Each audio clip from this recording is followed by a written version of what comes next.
సాక్షి journalist Kommineni Srinivas ను గుంటూరు జిల్లా జైలుకు తరలించారు. మరోవైపు కొమ్మినేని పిటిషన్ పై మంగళగిరి కోర్టులో విచారణ జరిగింది. జైలులో మంచం దిండు ఇప్పించాలని కొమ్మినేని వేడుకున్నారు. జైలు నిబంధనల ప్రకారమే సౌకర్యాలు ఉంటాయని జడ్జి తెలిపారు.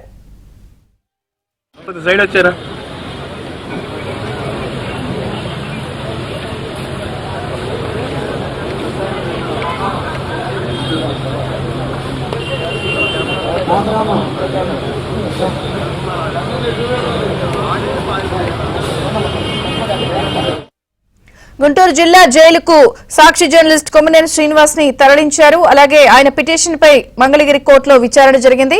వివరాలు సాంబశివరావు అందిస్తారు. సాంబశివరావు,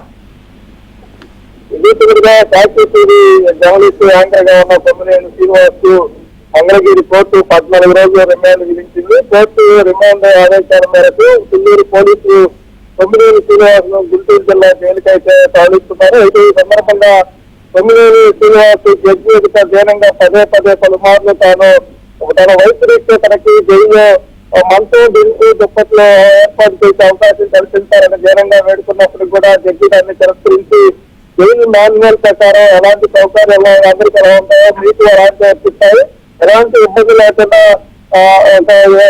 చూడాలని కూడా అక్కడున్న సిబ్బందిని అయితే ఆదేశించారు. అయితే ఇదే సందర్భంలో పొన్నవాళ్ళు సుధాకర్ రెడ్డి సుదీర్ఘమైన ప్రసంగం పురాణాలు వినిపిస్తున్న నేపథ్యంలో తాను వైదిక బ్రాహ్మణ కుటుంబం నుంచి వచ్చాను, తాను మీకన్నా ఎక్కువ పురాణాలు ఇతిహాసాలు తెలుసు, మీ ప్రసంగాలు ఇక్కడ ఆపందంటూ కూడా పొన్నవాళ్ళు సుధాకర్ రెడ్డిని వారించి కొమ్మినేని కూడా రిమాండ్ కి తరలించాలంటూ కూడా జడ్జి ఆదేశించాలని తెలుస్తుంది. మొత్తంగా కొమ్మినేని శ్రీనివాస్ ను గత రాత్రి నుంచి గుంటూరు జిల్లా పోలీసులు అత్యంత పోలీసు పగడ్బందీ నేపథ్యంలో మంగళగిరి కోర్టుకు తరలించి అంతే పగడ్బందీగా గుంటూరు జిల్లా జైలుకు తరలిస్తున్న సమయంలో గుంటూరు మంగళగిరి కోర్టు బయట రాజధాని ప్రాంతానికి చెందిన కొంతమంది మహిళలకి కూడా నిరసన వ్యక్తం చేసి నినాదాలు చేశారు. దేవుడు దీన్ని మొదలుడు కొమ్మినేని అనే నినాదాలు చేస్తూ కూడా నల్ల రెప్పలతో నిరసన వ్యక్తం చేసిన పరిస్థితి ఉంది. ప్రస్తుతానికి కొమ్మినేని శ్రీనివాస్ ను మంగళగిరి కోర్టు నుంచి గుంటూరు జిల్లా జైలుకి అయితే తరలిస్తున్న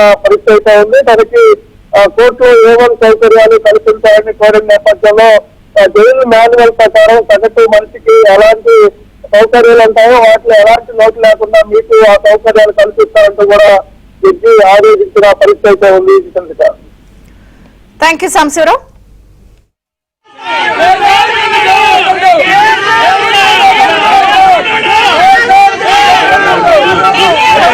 Hey!